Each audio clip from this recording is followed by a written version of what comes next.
Okay, I'm sorry for that.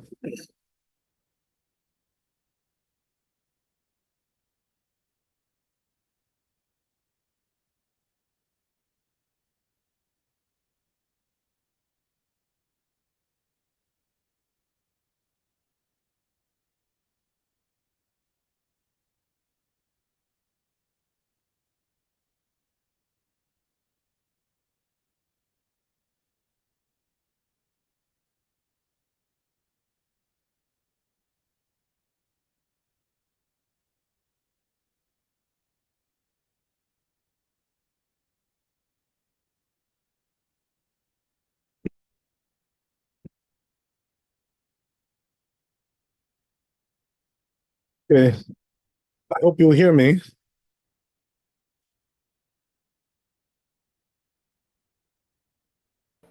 We can hear you, Kabbalah.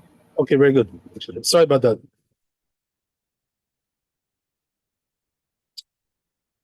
So here we go.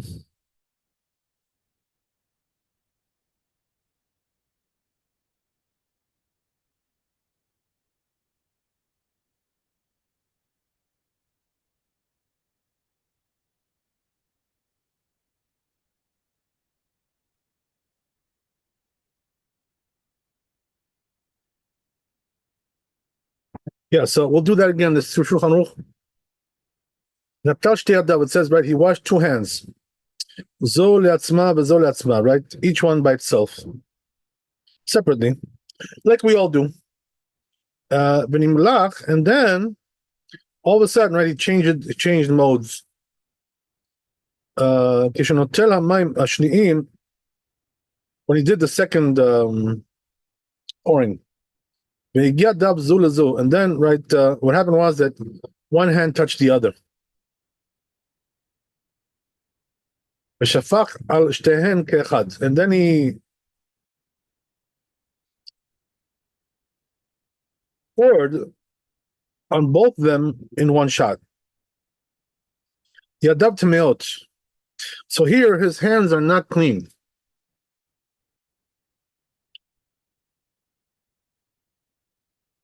So he says, gives the reason. When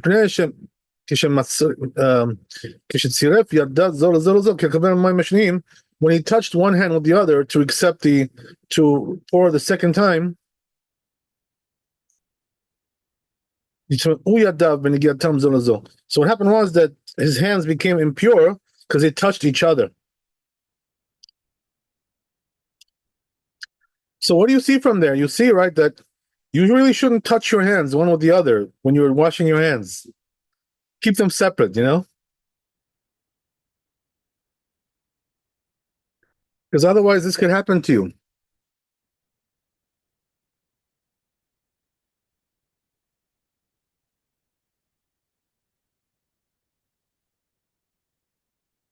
So what happens is that the water on this hand, right, defiles the water on the other hand. And also now the hand also becomes defiled because of that. And then when he did the second one, it didn't really purify the first one. Now the question is, why not? Usually it should do that. So it gives you the reason. Since it became pure because of the other hand,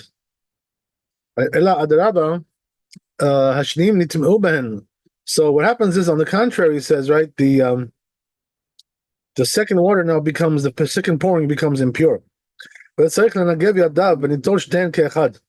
what you got to do is, he says, you got to dry your hands. How do you fix the problem? You dry your hands and then do both them together.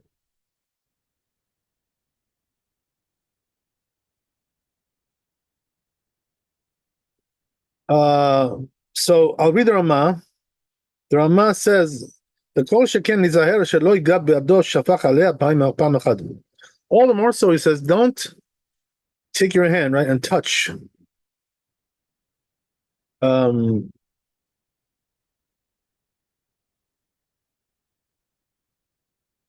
Don't touch, right? If you pour one the first time, then don't take one hand and touch the other one. That you already washed twice. Right, that's going to be also a problem, all the more so, he says. So, why is that? Because now what's going to be is that it was already washed twice, and now it's touching the impure water, so it's going to become impure again. So, I'm going to read this one more time, okay? A little bit more carefully. It's a little bit tricky. At least for me, I don't know. I'm a little bit perplexed with this idea, but it's very interesting, actually. Just very interesting. So it says like this, right? Again, one more time. Right. So you watch each hand by itself. Now all of a sudden he wants to change modes. What does that mean? He wants to now touch one hand with the other and then pour again.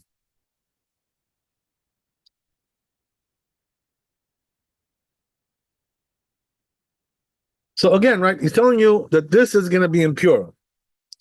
This method. So why is that? If they were not touching the two hands, this would not happen. So the reason why it's happening is because they're touching. We have to understand that, right? That's a very important distinction. Otherwise, it's just a normal washing. So what happens over there, right, when they touch? That's the question. So now he explains to you, right? So he says, what happened was that when he touched one hand to the other, the kabel maim shneim, to now receive, right, the second pouring, what happened was that now his hands became impure because they touched one another. Because what happens is that the water on this hand defiles the water on the other hand, and in return, that also defiles the hand itself.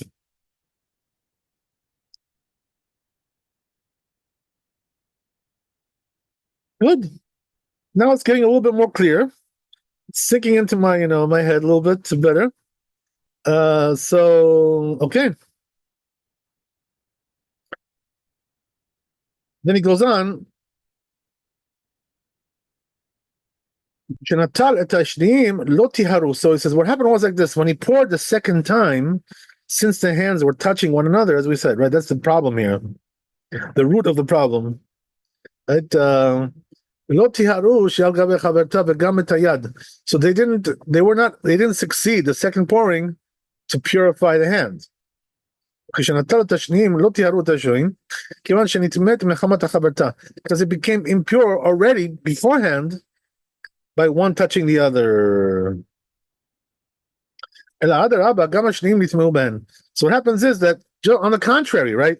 Instead of the second pouring purifying the water that's already there, now what happens is the water which is already there, right, makes the second pouring impure. So it's like a reverse, it's like a counterattack it does over here, this right, in this case. Very interesting, right? The way this was done. So what do you see from there? Again, right, to reiterate, we see that when you're washing your hands, don't touch one with the other. Because otherwise you're going to have this problem. But here's the thing. If they were touching, originally, right, it's not the same thing. It's because you touched him after the first pouring. That's what made it worse. Because now, by touching it afterwards, after he poured the first time, the impurity now, right, went from one hand to the other, and the whole thing got destroyed. Okay. So that's the story there. So then he goes on. So now he tells you, right, what do you got to do? So yes, you have to dry your hands. in order to solve this problem, and then right, wash both of them again.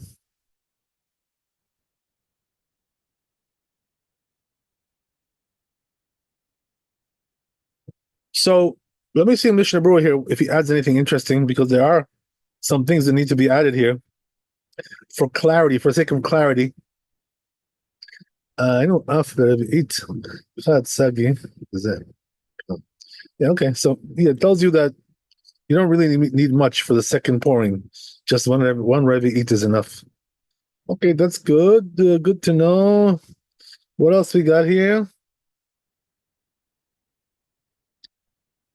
That's about it.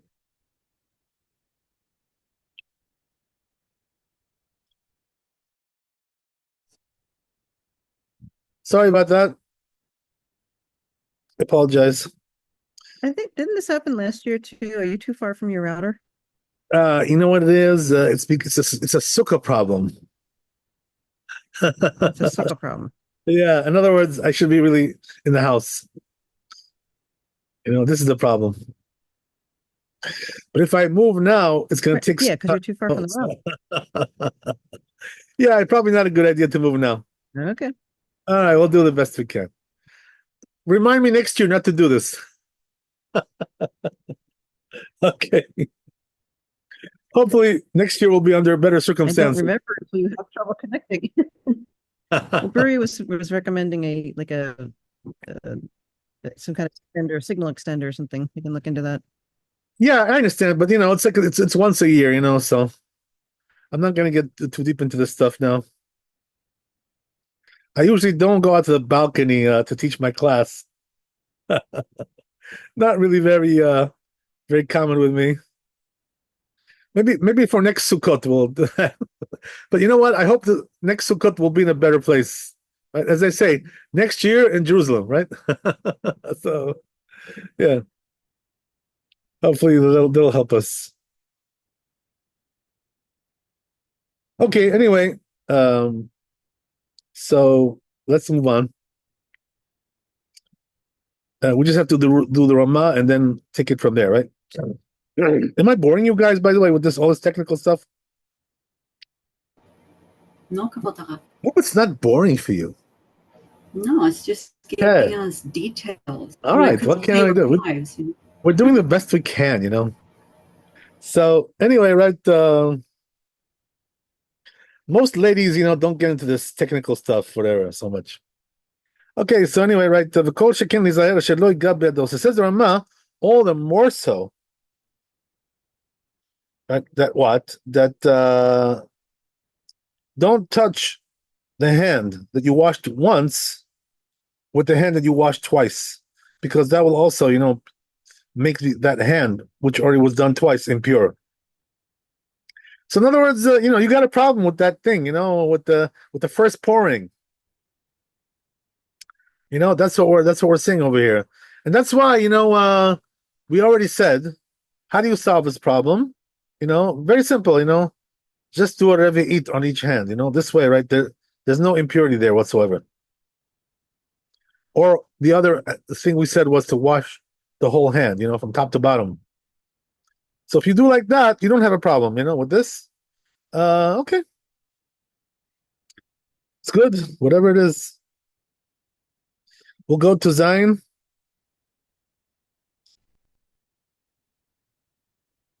Let's move on.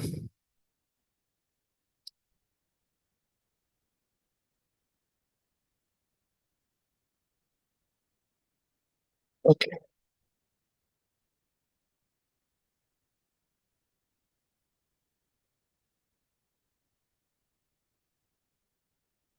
So it says here in the tour.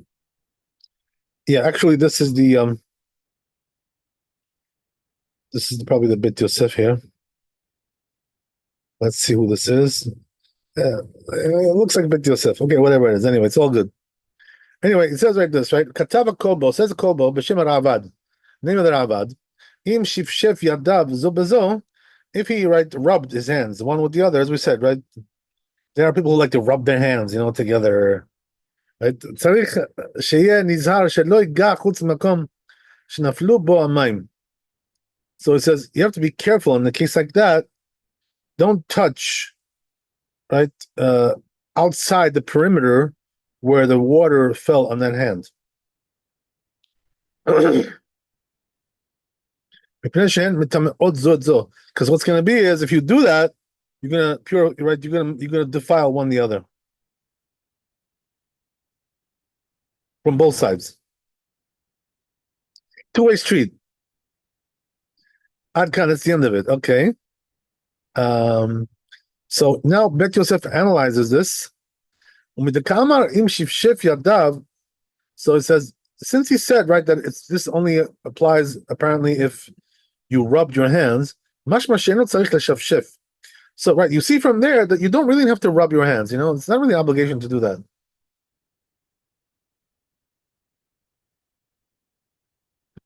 I saw, some Ashkenazim like to rub their hands like that. With the Sfardim, you never see this really. It's an Ashkenazi concept because we already saw, right? I think it came from the Rosh, something. Okay, but anyway, right? He learns from here that you don't really have to do that. You don't have to rub your hands. It's not necessary to do that. So it says, but we can, perhaps push that aside, right? Push it out. That because it's possible to rub your hands on the wall, and things like this. So then, therefore, you don't have to really rub one with the other. Maybe this is the reason why he said, if he rubbed. But it says you do need actually to rub. It could be, right? It could be. Yeah, okay. So he's telling you, right, both approaches over here, right? He's not really deciding one or the other. But it implies that, you can't learn from here that you don't need to rub the hands. Now what you wrote, that you shouldn't touch outside the perimeter where the water fell. So it says it seems like that only applies according to the one who says that washing the hands only is on until the joint of the fingers, right? According to this opinion. But it says according to the ones who say you have to go all the way to the wrist. If you remember, that was the Rif, right? That said that. So if so, it was a Rif against the Rosh. That's what we had. Okay, anyway, so he says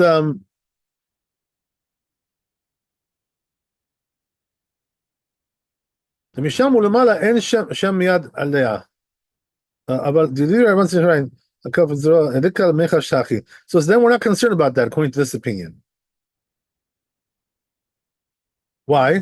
משם ולמעלה אין שם יד עליו. Because above the wrist, that's already not called the hand at all. לשום דבר, for any purpose, right? and therefore there's no impurity, right, going on from that area.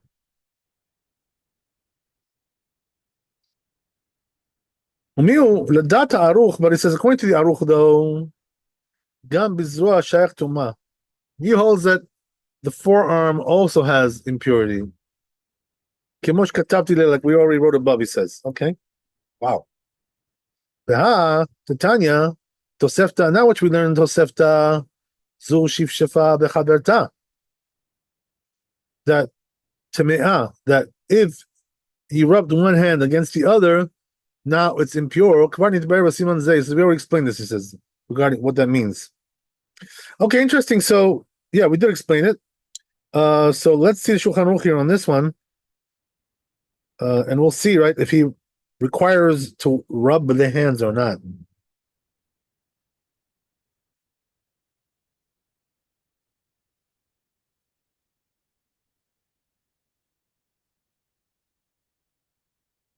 So it says like this, right? Im shifshef yadav zu bezu.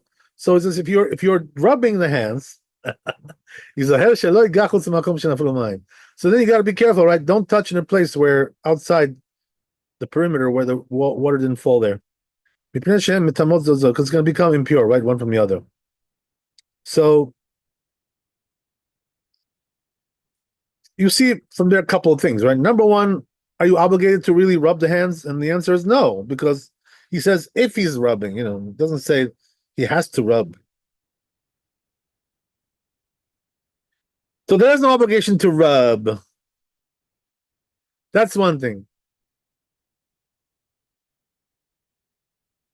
But what he's telling you is like this: if you're one of those people who likes to rub, you're a rubbing type of person, then you got to be careful about one thing. Don't touch, right, in the area where the water didn't fall, because what's going to happen is that water will render the hand impure.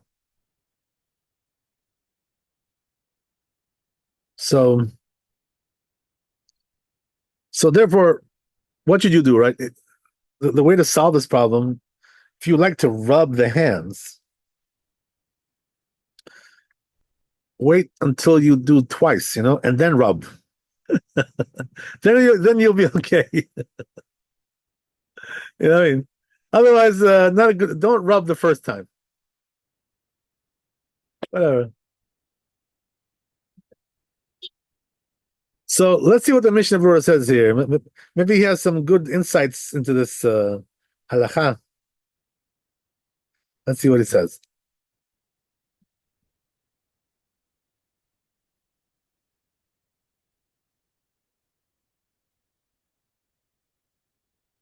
Okay, so he explains it. Nice. Interesting, right? I didn't catch this, by the way, what he's saying over here. So it's a good thing that we saw this. He says like this, right? That so as we said, right, we're talking about rubbing the hands one with the other. So he says, how this applies even even if he poured revit on them.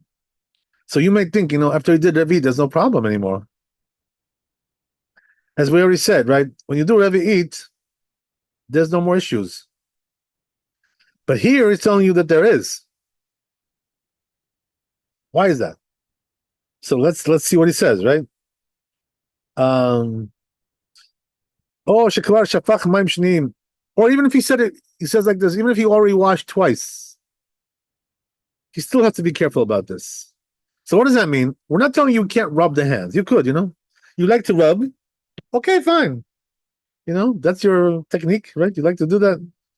But even if you do like to rub, don't put don't touch the area where the water didn't reach. So what happens? So he says, then it will become impure if you touch the area where the water didn't go. How is that? Because that area where the water didn't go is impure. So therefore, it'll render the water on the hands impure, and it'll also render the other hand impure as well. So you got a problem, right? You're gonna have to wash again. That's the way he explains it. Interesting.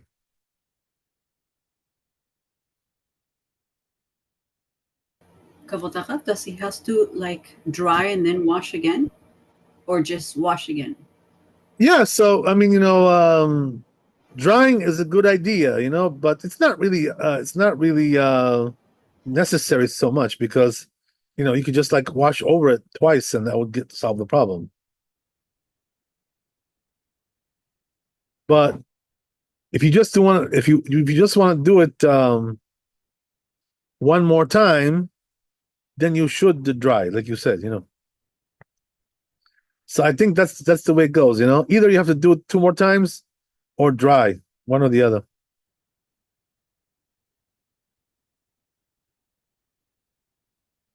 Okay, so anyway, not so simple. All these concepts here.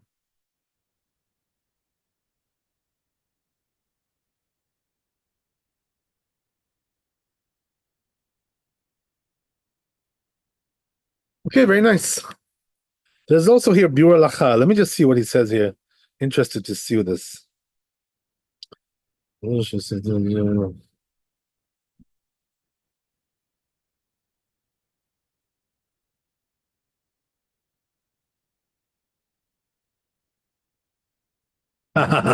Okay, so he says something here very interesting and also important. So he says, Da, so you should know, he says, according to the Rosh, who holds that, you only have to wash until the end of the fingers, the joint of the fingers. So then we have no problem. Why? Because above that area, right, it doesn't, it's not really a place of impurity. So therefore, if you touch it, it's okay, according to the Rosh. So then the question is, why did the Shulchan Aruch write this, if that's the case, right? So he says, because he wanted to also cover the opinion of the Rashba, who says that even above your fingers, right, beyond the joint, there's still impurity over there as well. So according to Rashba, there is a problem here, even though that according to the Rosh, there is not. Okay, interesting. But, thinking back now, a few minutes, right, when we did the Bet Yosef, over there, he compared the opinion of the Rosh and the opinion of the Rif, right? Not really the Rashba. So let's go back there a second to Bet Yosef to see, if this matches up or not.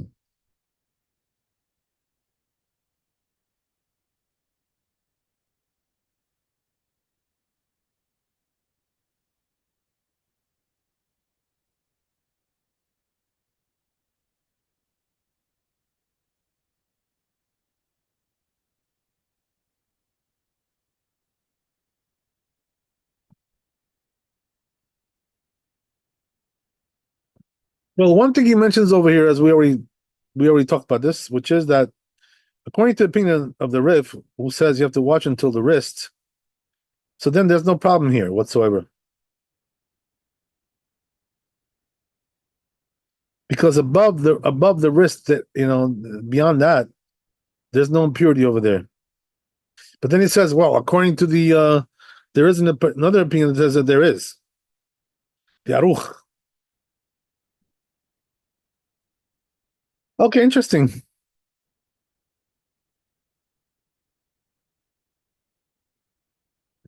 One second.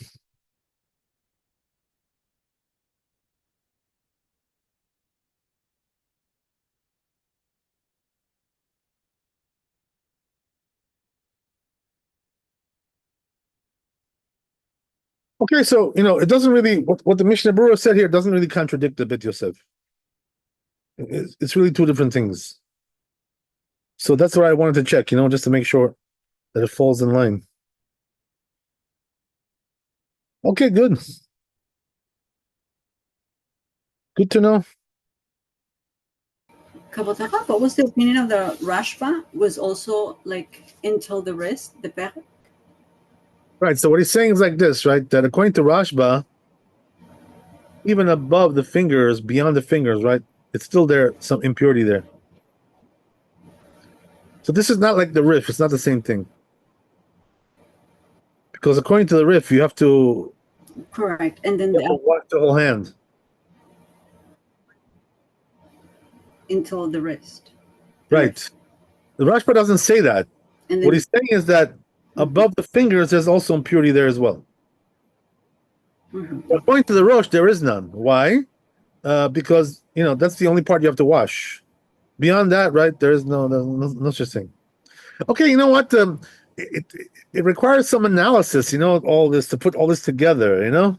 I'm doing the best I can. But when you learn this more, review it. Sometimes you get better understanding. But according to my understanding now, this is where we're standing.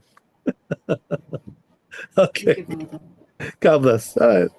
So it's good. We did the best we can. All right. Let's move on. So we did Zion. So yeah, maybe we can do one more for sure. Billy Nether. Chet. So let's see what we got here. I apologize for all the irregularities tonight. The holiday brings all kinds of special circumstances. What can I tell you?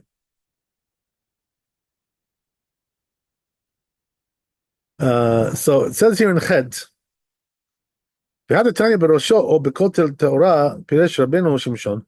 that which we said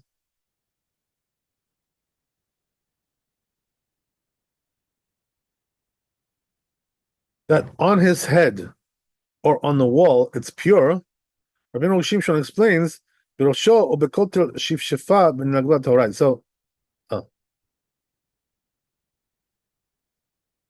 right, so explains Rabbeinu Shimshon, what that means is that he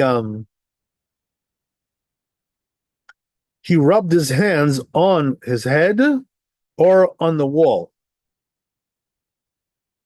in order to dry them like that. He's drying it. So he says, in a case like that, his hands are pure.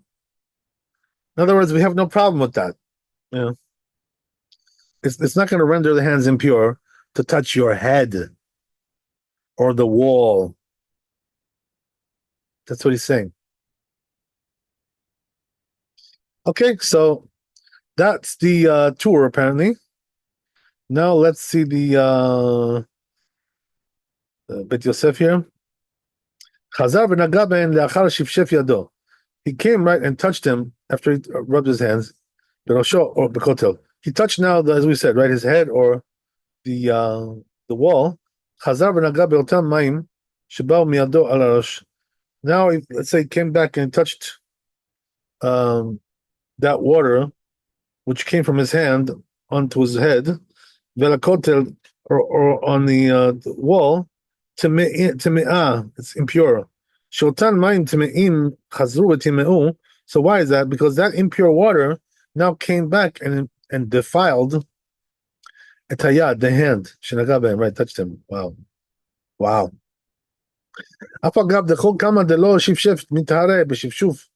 So even though that all the while they didn't rub his hands, right? His hands were pure.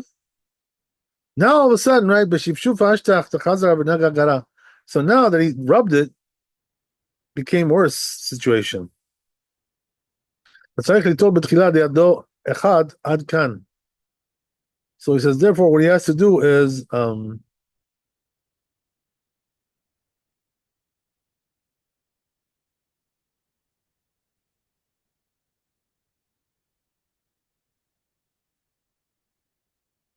he has to, in order to avoid this problem, he's telling you,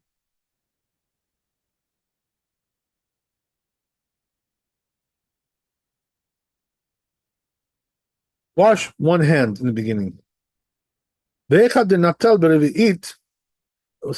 used the revi'it, v'shifshefa, and then he rubbed berosh on the head, or bekotel or the wall, v'chazar v'naga behen, and then he came back to touch them again. He read the Torah.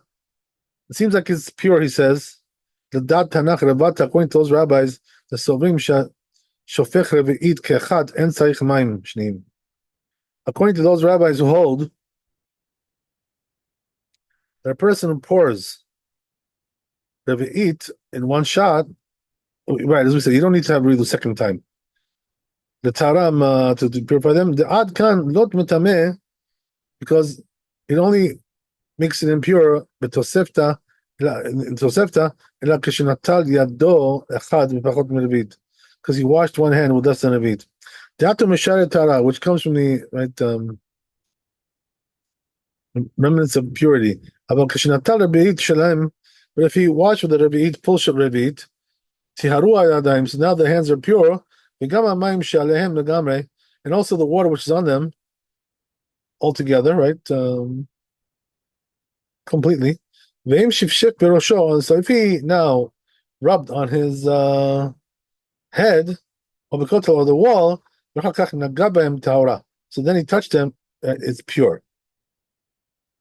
Okay, so I'm going to do this one more time because and maybe I'll read the Shulchan Aruch and then we'll go back to it if we need to, especially because I just want to see what he says there, the bottom line, what he says there. So it says here like this, very short, right? Not this one, next one. This one. So it says here, right? Let's say he took one hand, he washed one hand, right? And then he rubbed it on his head.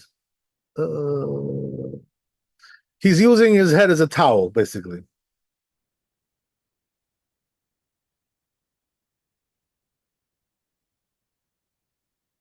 Or he did the wall, right? One or the other, as we said. And then he comes back to touch that water that came from his hand on the head. Right, on the wall. So the problem is if you go back there now and touch it again, right? That water is gonna defile your hands. So even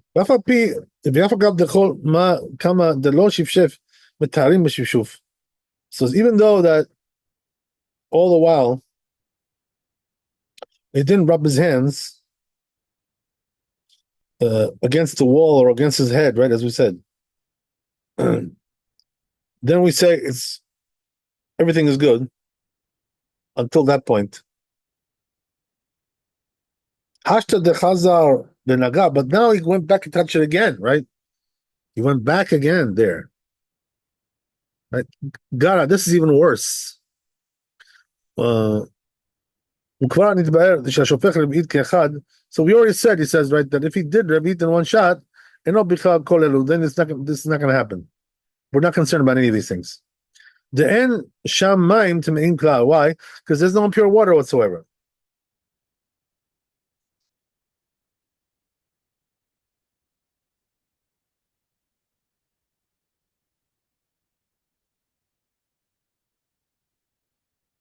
Interesting. Wow. So I'm going to read this one more time.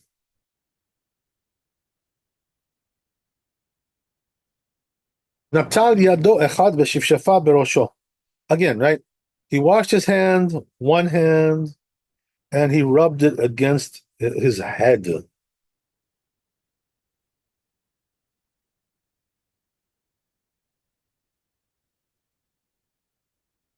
Oh, beknotel.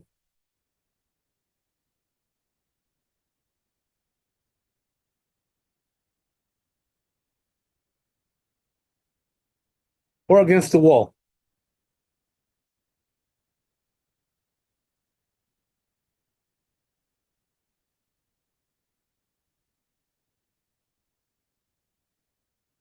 Okay. So then he says,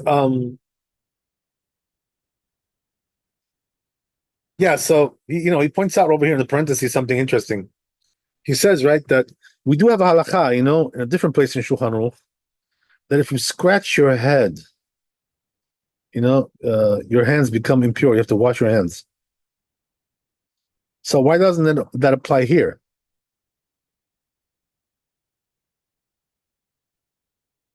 So he explains, right, the reason is because scratching is a problem, but just rubbing is not the same thing. So rubbing will not render it impure, but scratching will.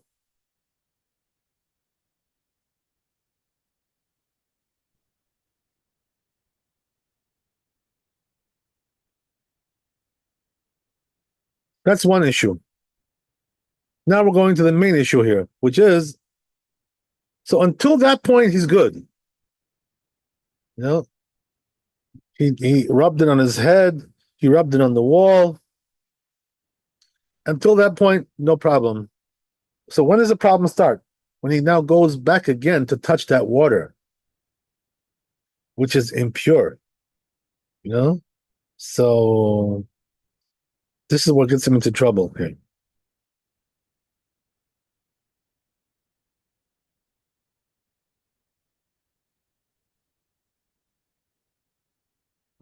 So there, it renders the hand impure. So why is that? Because that water is impure and it renders his hand impure.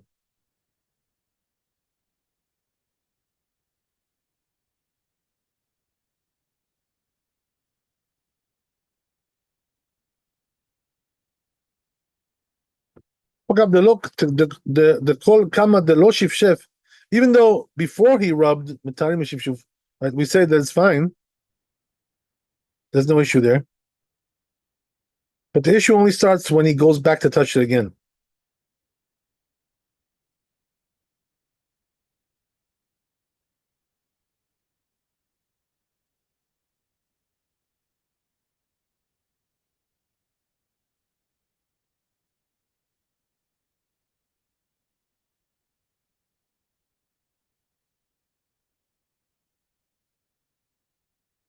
So, I mean, let's be a little bit right analytical here and try to understand this because, it's not so simple.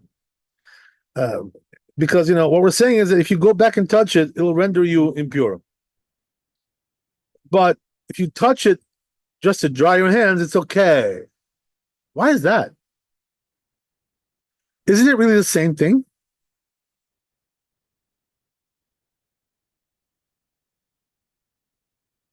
It's a little bit confusing, a little bit perplexing, right? That this distinction.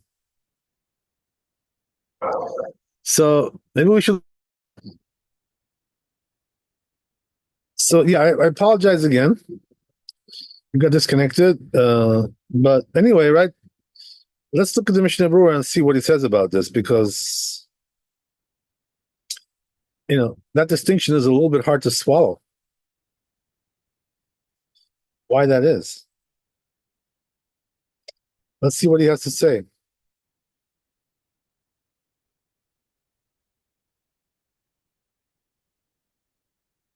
Okay, Mishnah Berurah Notet. So he says here.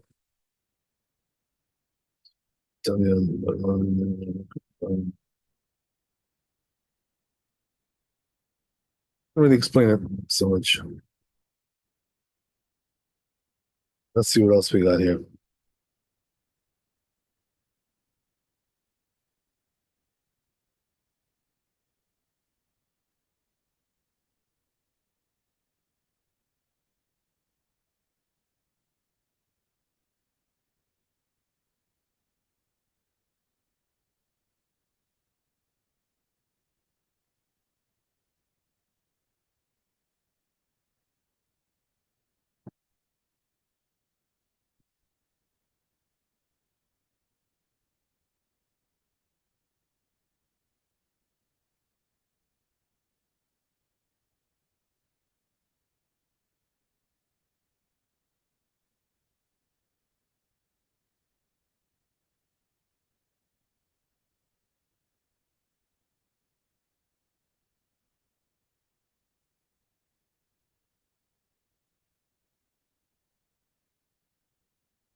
Interesting. Okay, well.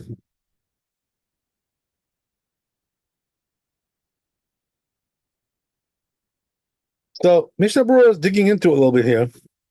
So just to try to explain what he's saying, um, he's telling you, right, that what happens is like there's this mechanism that it works. When you pour the first time, okay, what happens is now your hand is clean, but the water is not clean. So what do you do in order to solve that problem? Dry your hands or pour again, right? One or the other. So this guy chose the first option, right? To dry his hands on the wall or on his head, right? Which is very strange, but what can you do, right? Some people are strange. Anyway, right? So, so anyway, right? He doesn't have a towel. What can you do, poor guy? Right? So what happens is that your hands are pure, but the water is not pure. So what you do is you have to remove that water by drying it. And so if you do that, you're good. They have no problem with you. When does the problem come back in? When you decide to touch that water again. Right now, that water is impure and you're touching impure water. So in other words, this is the way the rabbis made the decree, even though it seems to, contradict itself a little bit. But this is the way they made it, the rabbis. So that's the way it works, So on the one hand, right, what's the contradiction, right? What's the irony over here? The irony is that water is not making your hands impure when it's still on your hands. But once you remove it from your hands and touch it again, it will make them impure. Okay? So it is sort of an irony over here, right? You see that. But nevertheless, that's the way it works. That's the way the rabbis made it. Don't ask me why. Because I don't have an answer for that. Kavod Harav, what about if your towel, say you dry your hands, after washing your hands, but it's a little bit moist, does that, and you have to wash again, say you have to go to the bathroom. It's a very good question what you're asking. So what to do? Does similar situations, is the towel is still moist? Apparently, this is not a problem what you're asking about, because you know why that is? No. It's already something that we spoke about, which is that the towel is a little bit moist, but it's not moist enough to moisten something else. Okay. So therefore, that's not enough moisture, to give you problems. Okay, thank you. So that's the way it comes out. What can I tell you? This is not easy stuff, a little bit intricate. Okay, very good. So, Bezat Hashem, thanks for coming. Be blessed with wealth and health and happiness. Chazak Baruch, Chag Sameach, and we will see you on Sunday. Right now, we got a holiday coming. 3 days, 3-day holiday. It's a long weekend for us, right? Whatever. So, we'll catch you on Sunday, Bezat Hashem, after all the excitement is over. All right, so have a great holiday, Bezat Hashem. Thank you so much. Chag Sameach, all the best. Sameach, Kavod Harav, thank you so much. God bless.